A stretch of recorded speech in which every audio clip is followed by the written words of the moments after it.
Welcome back to Stormi Tells Ghost Stories on my Girls Rock Productions channel.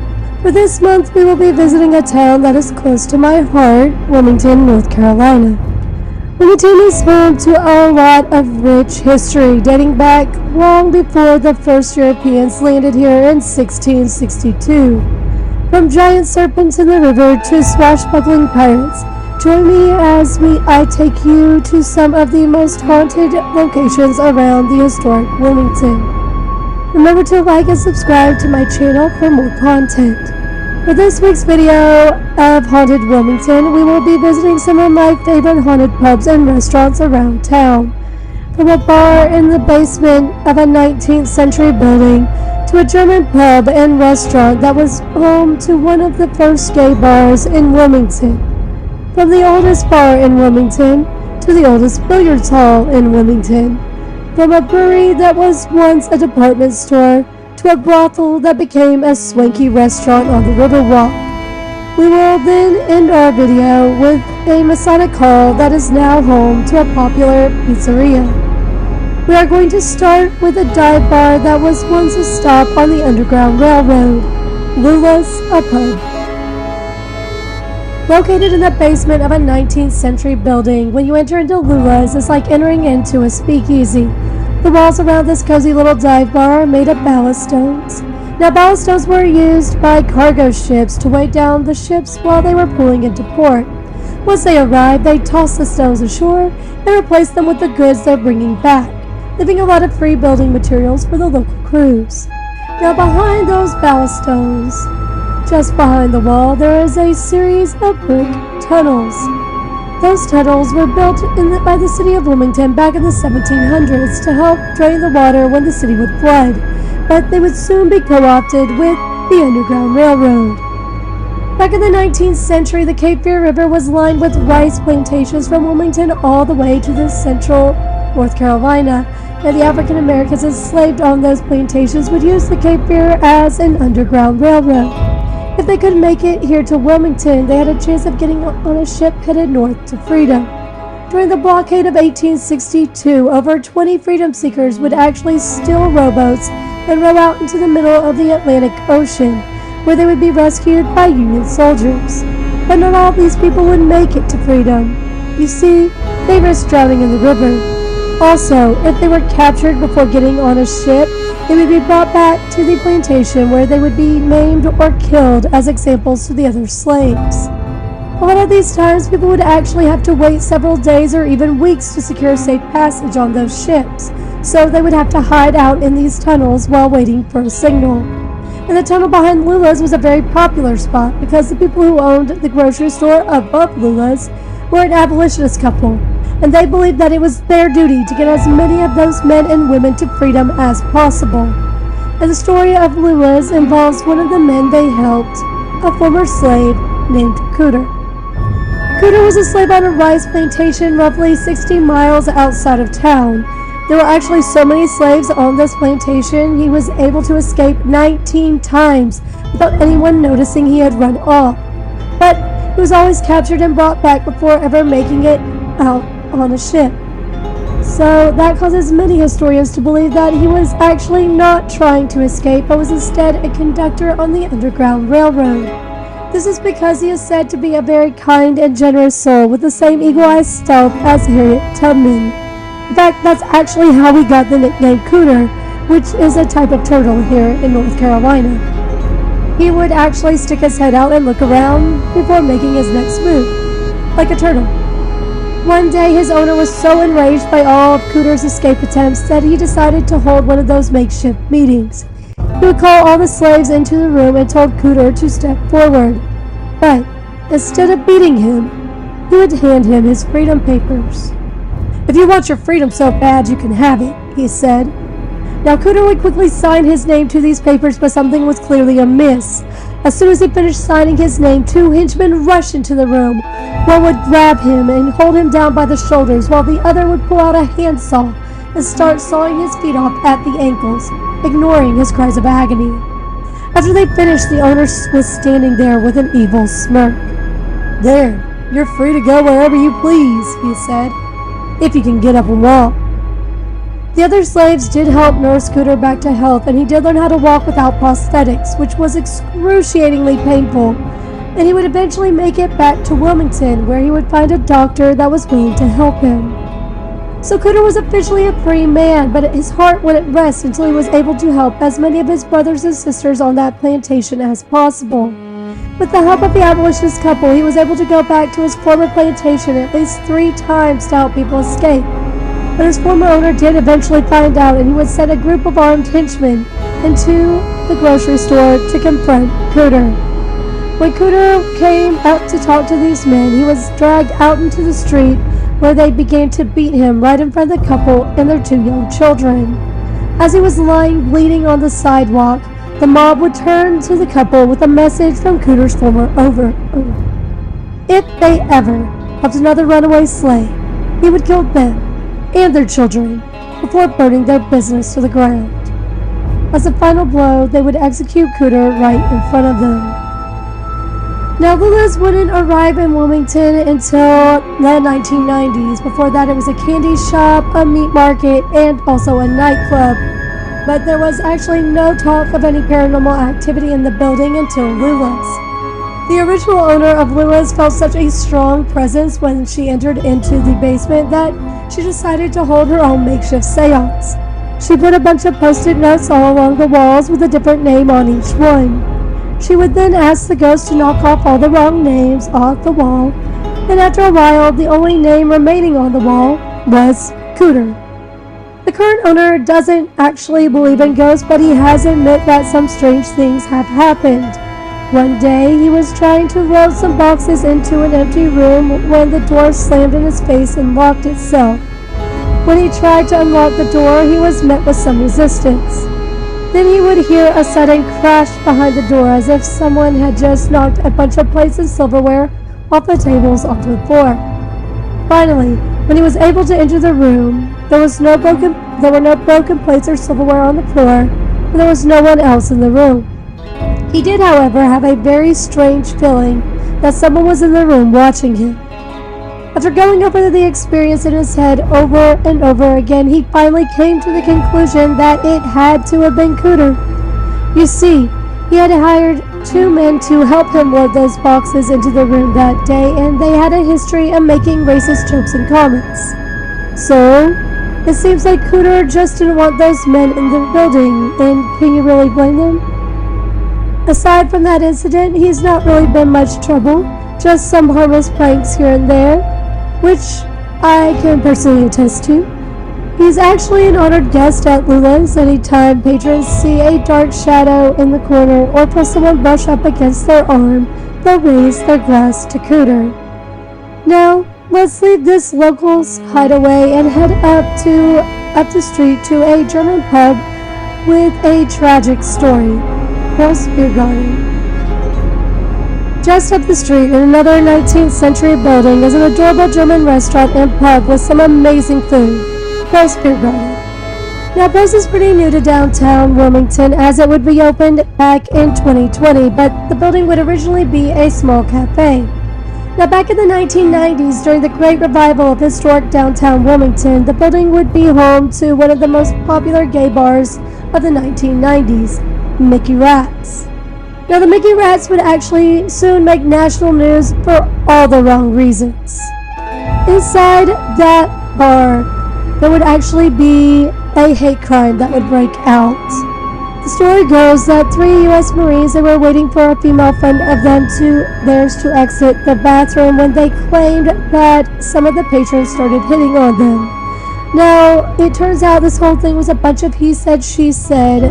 What would happen in court is because of all of the different stories, the Marines said that they were hitting on them. The patrons said that the Marines were making homophobic slurs. But either way, due to there not being a real consensus, the Marines would get off on self-defense. But the victim would sue the Marines and they would settle outside of court. He would move to Fort Lauderdale, Florida, and would pass away in 2018 at the age of 53. While the victim did not die in the attack, it was probably a very traumatic event in his life. So that could be what is going on inside the building. There are also rumors that the alleyway between the post and Down Island Traders was once the site of some sort of rituals. Now, the owners of the post, they did have experiences, some strange things going on while they were moving into the building, and I have even had a little bit of experiences myself while in the bar. From the hideout of a former slave to a bar that made national news for all the wrong reasons, our next stop is just across the street in a bar that may have used those tunnels for more nefarious reasons, the Barbary Coast. Across Front Street, there is a bar with a nautical theme and one of the coolest stores ever, the Barbary Coast. Known as the oldest bar in Wilmington, the Barbary Coast opened its doors in the early 1940s, so just under 84 years ago. While it might not be the actual oldest bar, it does have one of the most colorful histories in Wilmington. Now, legend has it that the pirates used to Shanghai people out the back area of the building and into the tunnels, leading them out to the river.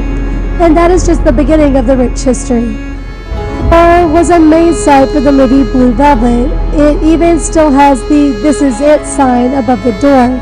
Because of this film, the bar sells the most PBR in the entire state of North Carolina. The bar also has 3 murals painted by a local artist, Roger Fogel, including the door I mentioned. This mural sticks to the nautical and pirate theme with a kraken devouring a ship. Well, most of the stories to come out of this bar are, my dad had his first beer in this bar.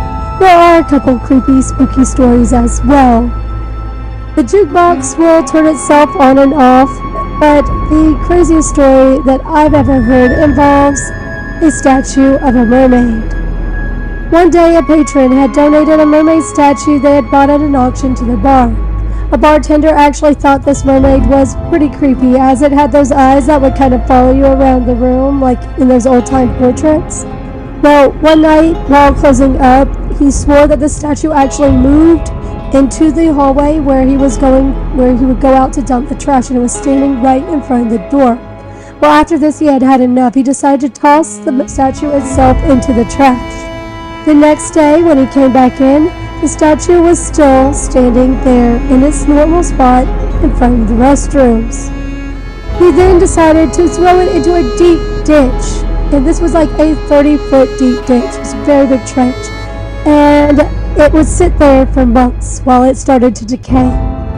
Then one night, it again shows back up inside the bar. Now with half of its face rotted away, but the eyes were still there, fully intact, following the bartender around the bar. He finally tossed it in a landfill miles away, and it has not shown back up at the bar to this day. Now let's leave this nautical-themed dive bar and head over to the brewery with the largest bourbon selection in town, Front Street Brewery. If you were standing outside of 9 North Front Street in 1865, you would be looking at the original architecture of what would have become the Front Street Brewery over a century later. That was the building that German painter Henry Wenzel would have been painting in November of 1895, which at the time was a department store, not a brewery. Wenzel was painting a light fixture up on the 3rd floor when he lost his footing and fell straight down 75 feet, landing on a cash register, breaking his neck instantly. Wenzel was described as a 35-year-old man who left behind a wife but no children. It is assumed that his wife was sick when he died, and his death would have left her destitute. Because of this, it is reported that he is mostly seen by female employees in a blue painter's jacket. They even see him sometimes in the women's restroom in the mirror. This makes people believe that he is actually looking for his lost love in the afterlife. Now, there were actually no reports of Henry until the Front Street Brewery was built here, right on the spot where he died. Most of these strange happenings are reported by the bartenders on the 3rd floor, but even the owner has reported having an encounter with the resident ghost himself. One morning around 7 a.m., he was busy in his office deep inside the basement, where a small window allows him to look out into the subterranean brewing operation. He noticed through the glass that someone approached the window, but absorbed in his work, he didn't take much notice to the passerby. Then someone came towards the door and walked through it. He saw the person walk past him out of the corner of his eye. The owner assumed it was his general manager and called out to him, but there was no answer. He then thought that the manager was trying to scare him, so he followed him where he saw the man walk around the corner, but there was no one there. And that is when the hair started standing up on the back of his neck, and the owner quickly ran back up the stairs and out the front door of the building, where he would wait but not re-enter into the building until the next person would arrive to open up 3 hours later. The owner said this wasn't just a floating ball of light or a ghostly presence, but a solid person. The man was also dressed in a gray painter's uniform. Henry is also known to open the elevator gate on the upstairs floor when no employees are there to do so. No one knows for sure why Henry only decided to show up when Front Street Brewery opened its doors, but a theory is that since he was once a worker at the long gone Palmetto Brewing Company in South Carolina, and he was just waiting for some familiar surroundings. While Henry is not an angry ghost, the owner wants to keep the relationship healthy, so he has named a winter hellsbach after him, and a pint is poured annually for Henry and left at the bar. It's a token of good faith to keep Henry happy and out of the owner's office. Now let's leave this restaurant with a haunted elevator and head a little further down Front Street to what was the oldest billiard hall in all of Wilmington, Orton's Billiards Hall, Pool and Hall. The Orton Hotel has been closed since 2020. COVID was hard on a lot of small businesses, but I'm sure it will be bought up again and opened again as a billiards hall and bar, which it has been since it was originally part of the Orton Hotel. The Orton was a grand hotel. It opened in the spring of 1888 and was a 5-story brick building featuring over 100 rooms. Billed as the finest and most luxurious hotel in North Carolina, and it looked like it. The imposing entrance had a 2-story second-floor veranda that stretched the entire width of the structure. The center of the veranda had an elliptical staircase, and while on either end of the porch were lush conservatories filled with beautiful, rare tropical plants and flowers. The interior was even more lavish. The lobby was finished with imported stones and ornately carved hardwood railings. The elegant rotunda greeted guests while an Otis elevator serviced all 5 floors. Many of the rooms included amenities such as parlors and open fireplaces and bathrooms. The basement of the hotel featured a barbershop, bakery, kitchen, and steamed laundry. There was also a billiard room and bar. It was a magnificent building, but even the best-built structures are susceptible to the elements. At 12:20, on the morning of January 21st, 1949, the terrible clanging of fire bells rang out throughout the hotel. Guests were summoned from their beds as the flames quickly lurched up the hotel staircase and elevator shaft. Those on the second floor raced to the veranda, jumping to safety of the street below.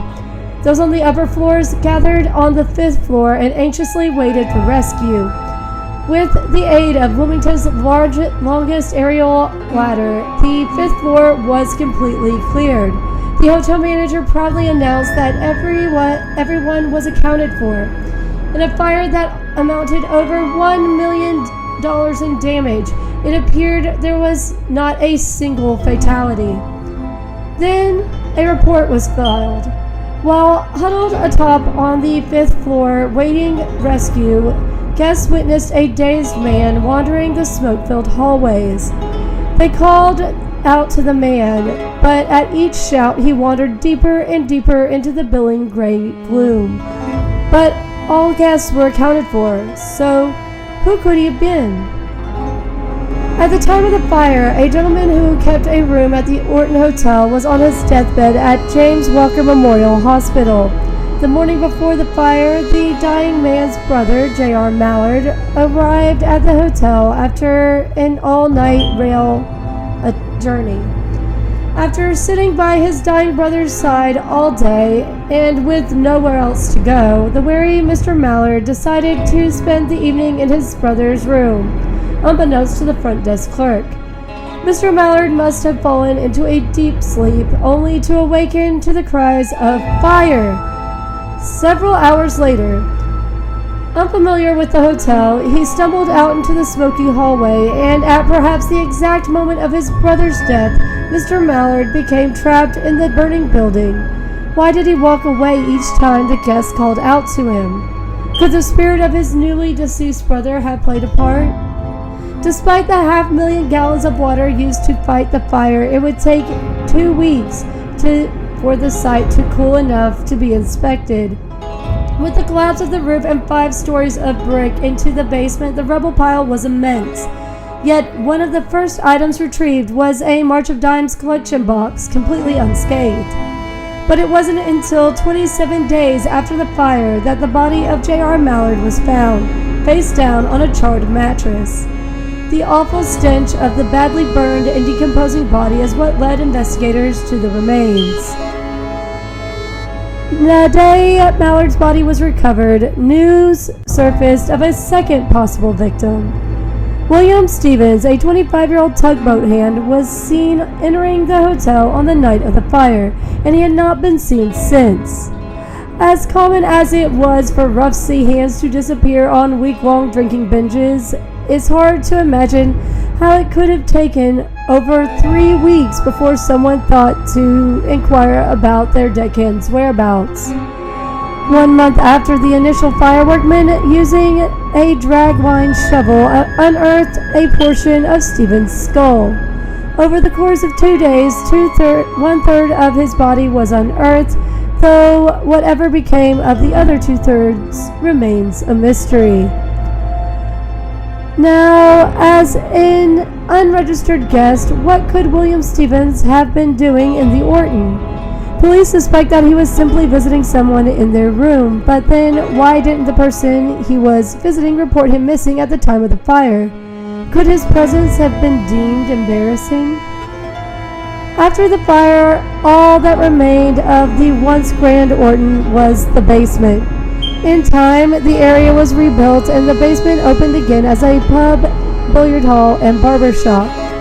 It was the Orton Pool Room in 1953 where Willie Moscow set a world record by sinking 365 pool balls in a row.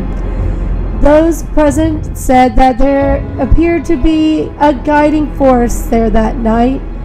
Pool balls that teetered on the edge of a pocket with no remaining inertia would just suddenly tumble in. It was magical to watch. Many witnesses commented on the event. By 1953, unusual occurrences began emerging from the depths of the cellar. Those who descended into the Orton barber shop claimed there was a strange presence in the basement room. Personal objects began to disappear and toilets seemed to flush on their own. However, in 1970, the basement fell into almost complete disuse. There wasn't much interest in retreating into dark, haunted basement for a haircut or a drink when you had a wonderfully sunny main street to walk upon. It wasn't until the 1980s that the basement pub came into popularity. The basement was renovated into 2 separate pubs, Bessie's, which was the larger of the 2, which includes Willie Moscow's record-breaking pool table, and the second smaller space, which was the original barbershop, opened as General Longstreet's. Longstreet's was a private bar, part owned by the actor Tom Berenger. General Longstreet was named after the character he played in the movie Gettysburg. After opening, the owners, managers, bartenders, and waitstaff began to experience an uneasy feeling whenever alone in the basement.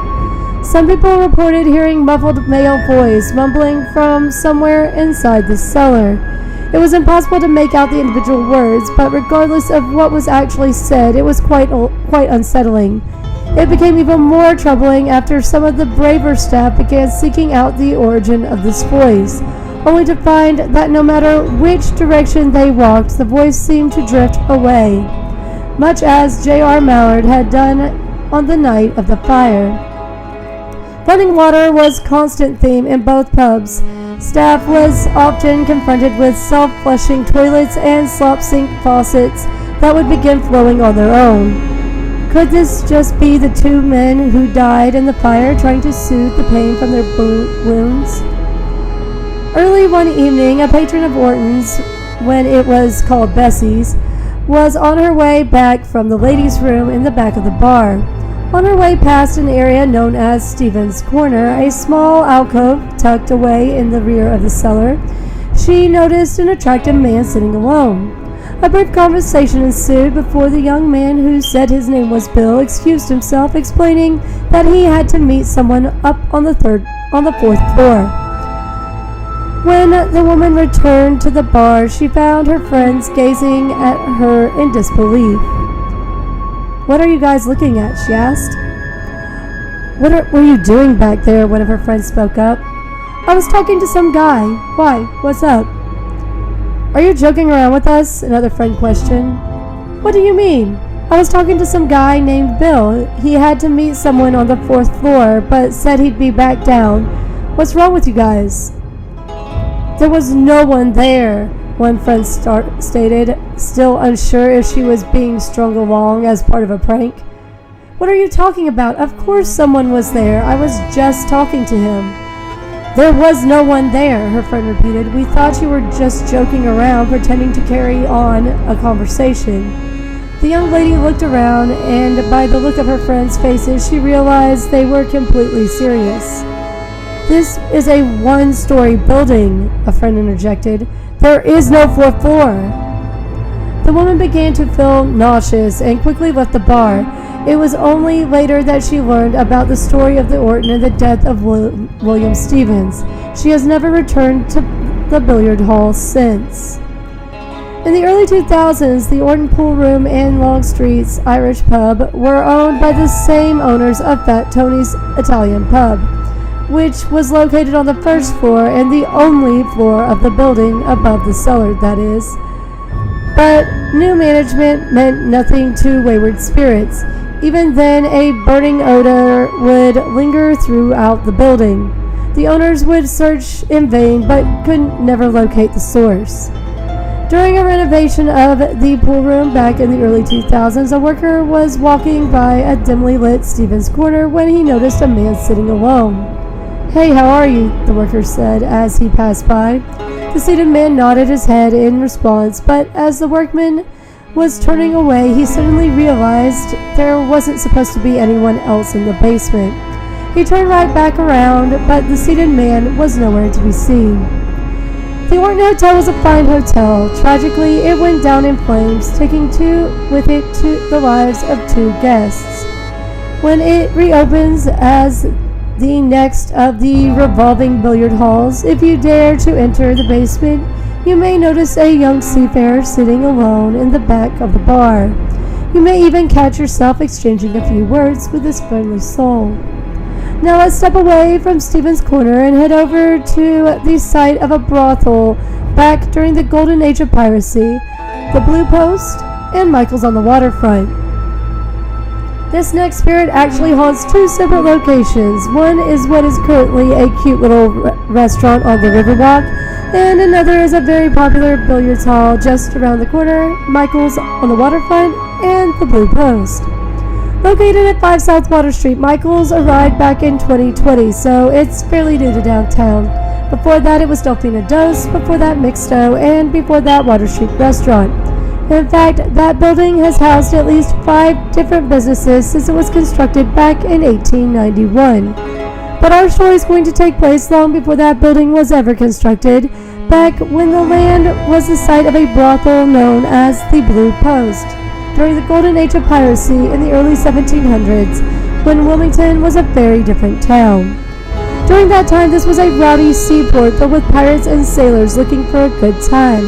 The red light district of Wilmington was located between Dock Street and Market Street and known to the locals as Paradise Alley. Sailors would walk along the brothels and prostitutes would stick their heads out of the upstairs windows, whistling and showing off their assets. It usually was easy business to get a sailor to spend his entire month's pay in one night, but the job did have its dangers.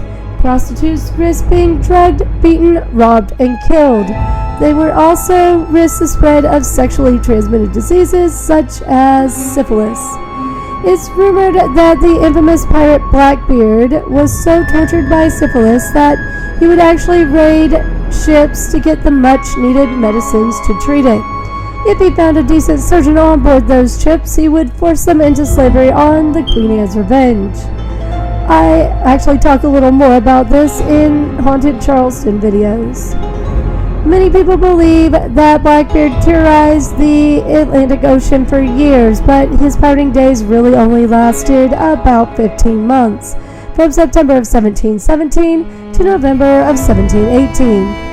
While there is no proof that he ever visited Wilmington, he did meet his end about 4 hours north of here on Ocracoke Island. It would take a lengthy battle with 5 gunshot wounds and 20 gashes to take down this pirate, and in the end, the British Naval Lieutenant Robert Maynard cut off his head and mounted it on the front of his ship as a victory token. The Queen Anne's Revenge still lies in her watery grave off of Fort Macon State Park, and Blackbeard's treasure is rumored to be buried roughly an hour's drive north of here on Topsail Island.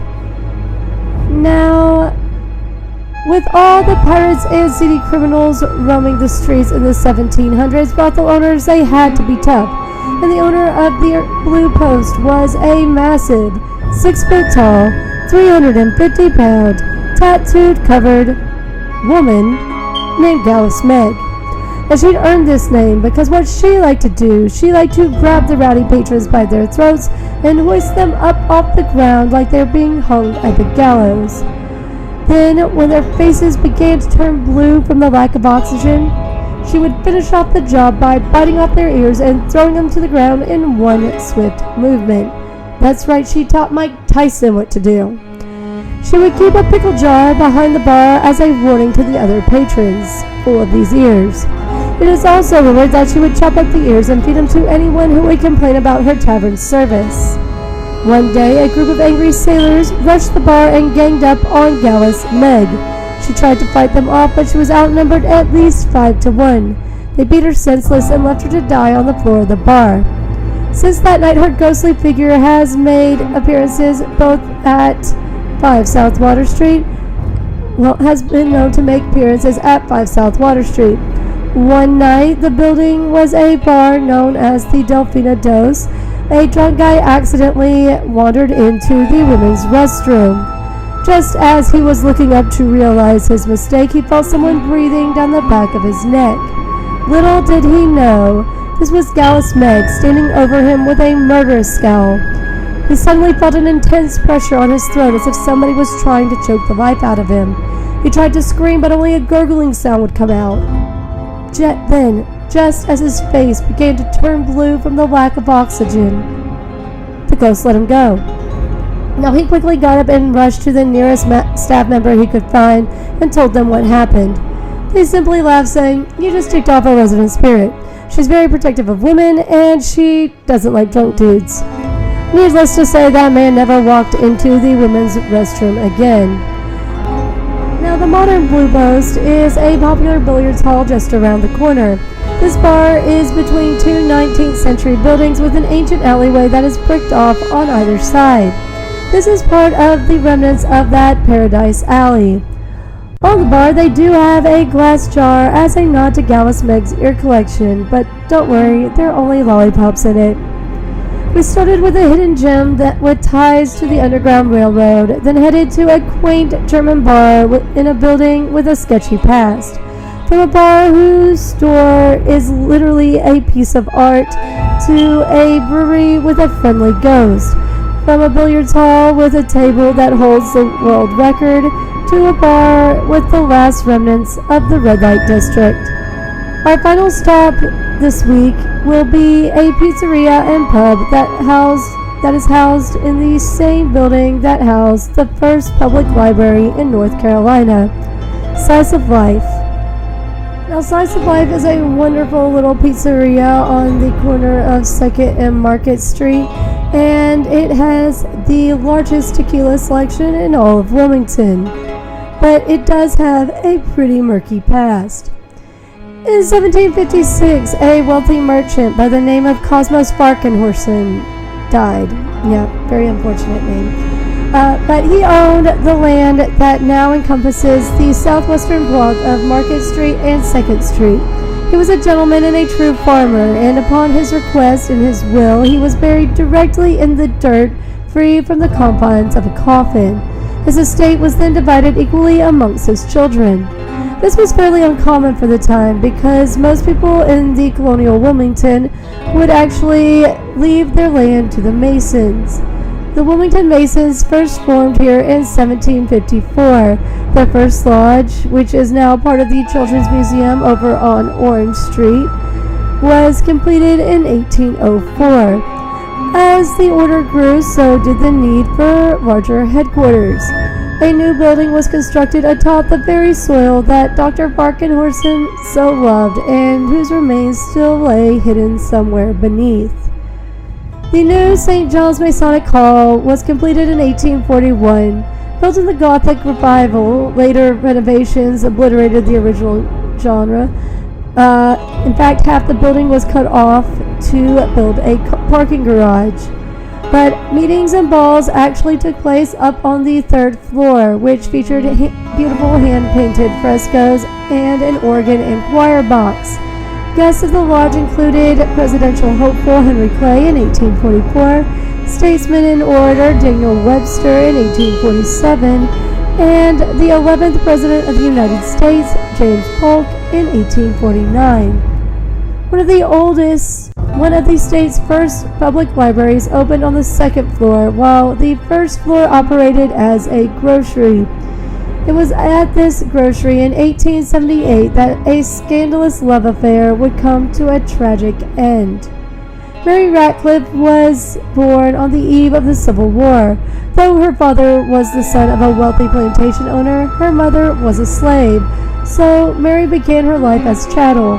When the war was over and Mary and her mother were freed, Mary's mother sought work here in town, where Mary would be raised. She grew to become an attractive woman with beautiful large brown eyes and a captivating smile. She attracted many suitors, including a secret admirer by the name of James Heaton, a prominent white man who was a North Carolina congressman. James insisted they keep their relationship secret, fearing it would hurt his political career if it were known that he loved a former slave. Mary didn't care either way, for she was simply in love. In the end, James Heaton possessed two characteristics that would doom their secret relationship from the start: jealousy and alcoholism. He was actually a belligerent drunk, and the combination would prove fatal. One night, while suffering from both, James slashed Mary's face with a knife. Mary fled and hid out at a friend's house. Several nights later, on July 12th, just out after 11 p.m., Mary asked a friend for assistance in carrying several packages to her home. She was being very cautious, knowing James had been looking for her, so he could apologize.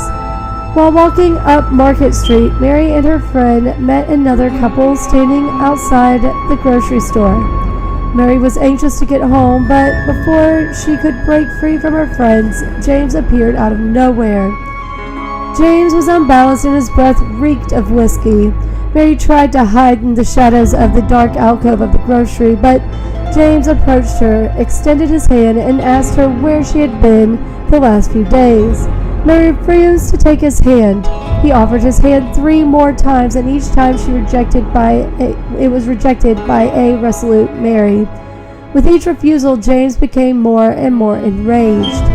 "Don't be a fool, Mary," her friend urged. "Take his hand." "No," she spat back. "I am done with him." With this response, James snapped, "Damn you! I'll make you have something to do with me." He shouted wildly, withdrawing a pistol from inside his coat and firing a single shot at point-blank range into Mary's chest. "Oh, he has killed me," she cried, falling back into the alcove. James raised the pistol to Mary's head, oblivious to the terror in her eyes, and fired a second fatal shot. He then turned and fired a third shot in the direction of Mary's friend, who was now running and screaming down Market Street. Quickly realizing his predicament, James began running with the police in hot pursuit. He ran northeast up to 4th and Princess Streets, where the police would close in. Cornered, James placed the gun into the indent of his right temple and fired one last shot. But the tragedy doesn't end there. In the early 1990s, downtown Wilmington was just awakening from a long, deep recession. The grocery and the old St. James Masonic Lodge buildings, like much of historic Wilmington, suffered from years of neglect. But in the early 1990s, new life was breathed into the buildings with the opening of the Rhino Club. The Rhino Club was a private bar because, according to an antiquated state law, the bar could serve hard liquor without food to its members. This law made it to where even the most slovenly drunks could find a place to call home. But the staff of the bar quickly realized this was no ordinary building. One evening, a waitress was wiping down one of the tables. As her damp rag raced across the slate surface of the table, the name Mary momentarily appeared in a smudgy glare. It was odd because this was actually the third time she had seen the name Mary appear somewhere in the bar. Later that night, she asked the bartender if he understood the significance of this, and he told her the fateful story of Mary Ratcliffe, and then pointed to the giant mirror over the center of the bar. If you look carefully, on any given night, you will see her name written across that mirror. It looks like smudge marks, but if you move around carefully, and if the light hits it just right, you'll see it clear as day.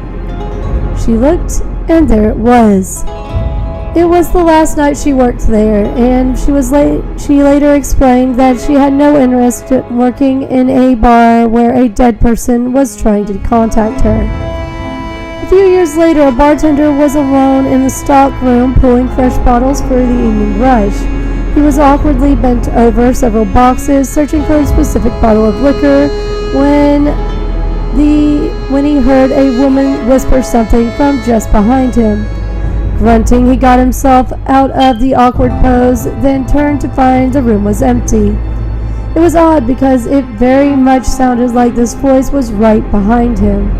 Still, he stepped out of the room and into the hallway, thinking the voice was perhaps coming from just outside the room. But again, there was no one there. Thinking he had somehow misheard a louder conversation coming from the main room, he headed back into the stock room to continue his search. Again, while leaning awkwardly over several boxes, a whispering woman's voice uttered something completely indiscernible from directly behind him. "Is someone here?" he called out without attempting to stand up. And then he felt a hand reach up under his shirt and through his back. As he fell forward over the boxes, he kept shouting, "Who's there? Who's there?" But there was no one there, because this time the stockroom door was closed and he was all alone. He quickly got what he needed and got out of the room. He too quit working at the Rhino not long after this occurrence. One night after closing, another male bartender was alone in the bar, foolishly believing the ladies' bathroom would be cleaner than the men's room. He stepped into one of the stalls and closed the door. While in the stall, he heard footsteps of someone walking into the bathroom. "Is anyone there?" he called out. No one answered. "Hello, is anyone there?" he called out again. Then the stall door next to his opened and closed. He peeked under the stall divider, but clearly there were no feet. "Who's there?" he screamed, bounding off the commode to the other stall, where he nearly ripped the door off its hinges. This stall was empty. A few months later, he and a waitress were shutting down the bar. The CD jukebox was blaring when suddenly the speakers began to distort and crackle. From the strange, incessant hissing and popping could be heard what sounded like an old, scratched record playing some long ago faded song. And then, a few seconds later, the CD began playing again. This, he was convinced, was an effort by Mary to contact them. Male patrons would also claim to have seen Mary. She always appeared in a black floor-length dress, standing alone in one of the dark recesses of the dimly lit bar. These drunken fools approach what they describe as prey, only by the time they make their way across the room, the woman was gone. Of course, no one else in the club can recall having seen her in the club that night. But Mary may not be the only spirit haunting the bar. A one-time manager of the Rhino would periodically open the mammoth refrigerator door to the walk-in to a wall of kegs stacked from floor to ceiling, blocking the entire entrance into the fridge. With incredible effort and with explosive results, the wall of kegs would be pushed over in order to get into the refrigerator. The thing about this wall is the only way it could have been created was from inside the room. Certainly this could not be done by the dainty Mary Ratcliffe. Could it be possible that the spirit of James Heaton is in the building? Can fate be so cruel to continue these wayward lovers to the same spiritual limbo? Encounters with the second spirit in the Rhino Club are always described as brutish, brash, and forceful, much like the way Heaton was described when he was drunk, which was more often than not. This male apparition has been described as a figure of medium height draped in a black long coat and black pants, all of which are from a distant era. Those who have witnessed this man say there is a sickly feeling of dread whenever his image flashes by. A female bartender witnessed the man on 3 separate occasions. Each time the bar was full, and he appeared just for a few moments before getting lost into the crowded room. On 2 occasions, she saw him leaning against the bathroom wall, and on the 3rd, he was standing in the alcove that led to the old billiard room. Just like with Mary, the male spirit has made himself known in the bathroom. Men standing before the urinal have described a warm breath on their necks and the uncomfortable feeling of someone standing directly behind them, only to turn and there's no one there. The Rhino Club closed its doors permanently in 2014 after a stabbing occurred in the bar, and it was cited for multiple times for overcrowding. Today, 125 Market Street is now home to Slice of Life Pizzeria and Pub. So we have a clandestine romance with 2 lovers whose tragic fate left them to remain side by side for eternity, stuck here in a place where their hideous demises are forever remembered. Mary Ratcliffe, the beautiful woman who had the misfortune of being murdered by her lover in the alcove out front, and James Heaton, her murderer, who took his own life rather than face public scrutiny. The experiences of these 2 spirits are distinct and distant from one another. Sadly, despite the passage of time and despite their condemnation to have to spend eternity together, they will always be apart, doomed to never be united as one. It's the sad ending of a love story gone wrong that will continue to live out inside the walls of Slice of Life. Well, that concludes this week's video of Stormi Tells Ghost Stories Haunted Wilmington. I hope you enjoyed some of the darkest stories the beautiful city on the beach has to offer. From a bar that was originally owned by abolitionists to a building that housed a popular gay bar. From a bar that sells the most PBR in all of North Carolina to a brewery with a haunted elevator. From a bar where a handsome young man sits in a corner to a bar with a jar of lollipops in honor of its ghost. And finally, to a pizzeria that continues to play out a tragic love affair. Don't forget to check out some of my other playlists while you are here on Stormi Teaches Music. I release a cover video on Mondays at 6 p.m. Eastern and a video of me teaching the song covered on Wednesdays at 6 p.m. Eastern. You can catch a live stream of the lessons on Wednesdays at 9 a.m. Eastern on my Patreon.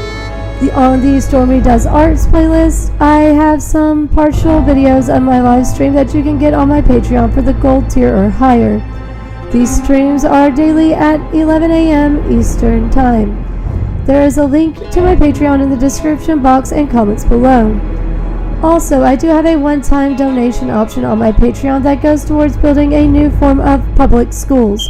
This will be a non-profit organization that will teach our children how to think, not what to think. I believe in the recent events, it has been proven that the current public school system is toxic and has been indoctrinating the most innocent and those who should be the most protected. Everything donated to that option on my Patreon goes 100% to this fund.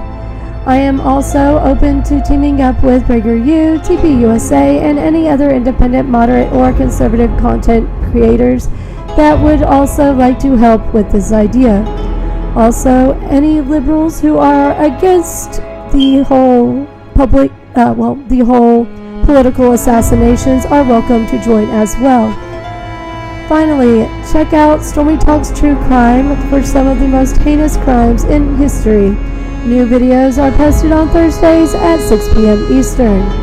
For anyone who wants to donate or make a one-time donation to the channel to help keep it running while I'm building my audience, there is the QR code to my Venmo and Cash App on the screen. There is also a link to both in the description box and comments below. If you are ever in Wilmington, North Carolina area, sign up for the Wilmington Ghosts Walking Tour or the Wilmington Sprits and Spirits Pub Crawl with U.S. Ghost Adventures. You can have me or one of our other talented guys show you around our historic downtown and hear some of the darkest stories the beautiful city on the beach has to offer. While you are visiting, if you decide to stay or buy a vacation home, check out my Moving to Coastal Carolina channel and contact me as I am a licensed realtor in southeastern North Carolina area. Tune in next Tuesday at 6 p.m. Eastern for the next video on Stormi Tells Ghost Stories Haunted Wilmington. Until then, have a great week and stay safe.